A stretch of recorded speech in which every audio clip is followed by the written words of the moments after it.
Height વાળામાં ત્યાંથી બધા થોડા દૂર કરી નીચે આપણે હાઈટ વાળા લાવી દઈએ કેમેરા વાળા, એટલે પાછળ કોઈ ગુવો ના પડે.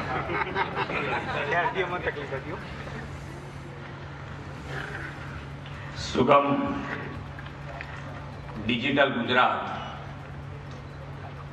ના અનાવરણ કાર્યક્રમમાં આપણી સૌની સાથે મંચ ઉપર ઉપસ્થિત મારા સાથી મંત્રી શ્રી અર્જુનભાઈ મોઢવાડિયા, રાજ્યના મુખ્ય સચિવ શ્રી મનોજકુમાર દાસ, અમારા મુખ્ય સલાહકાર શ્રી હસમુખભાઈ હડિયા, મહેસૂલ વિભાગના અધિક મુખ્ય સચિવ શ્રીમતી જયંતિ રવિ, અન્ન અને નાગરિક પુરવઠા વિભાગના અધિક મુખ્ય સચિવ શ્રીમતી મોના ખંદાર, અગ્ર સચિવ શ્રી સંજીવ કુમાર, સામાન્ય વહીવટ વિભાગના અગ્ર સચિવ Shri Haris Shukla, science and technology વિભાગના સચિવ શ્રીમતી પી ભારતી, આમંત્રિત સર્વે મહાનુભાવો, પ્રેસ મીડિયાના મિત્રો, સૌને મારા નમસ્કાર.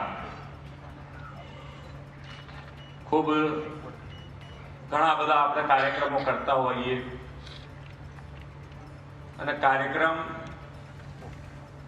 એક એવું માધ્યમ છે કે જે કાર્યક્રમ દ્વારા સરકાર જે કાર્ય કરે એ લોકો સુધી પહોંચે એટલી વાત નથી, પણ જે કાર્ય કર્યું છે એમાં કોઈ રહી ના જાય એ તમારા બધાના માધ્યમથી અથવા તો પ્રેસના માધ્યમથી ઘરે ઘરે સુધી પહોંચે અને સરકારી યોજના એમને મળવા પાત્ર હોય તો એ લોકો લઈ શકે એના માટેનો પ્રયત્ન હોય છે.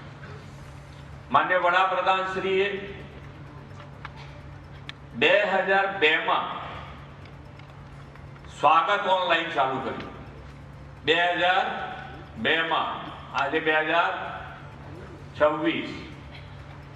એટલે ટેકનોલોજી અને ટેકનોલોજીનો ઉપયોગ જે છે એ હંમેશા એમણે પ્રાથમિકતા આપી છે અને એ પ્રાથમિકતાના આધારે આજે આપણે ખૂબ સારું એટલે 20 જેવી સેવાઓ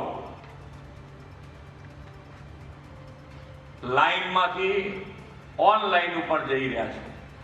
ટેગલાઈન પણ સારી બનાવી છે, લોકોને યાદ રહે એવી, કે લાઈનમાંથી ઓનલાઈન, એટલે બધા જ લોકોને ઘેર બેઠા સેવા મળે.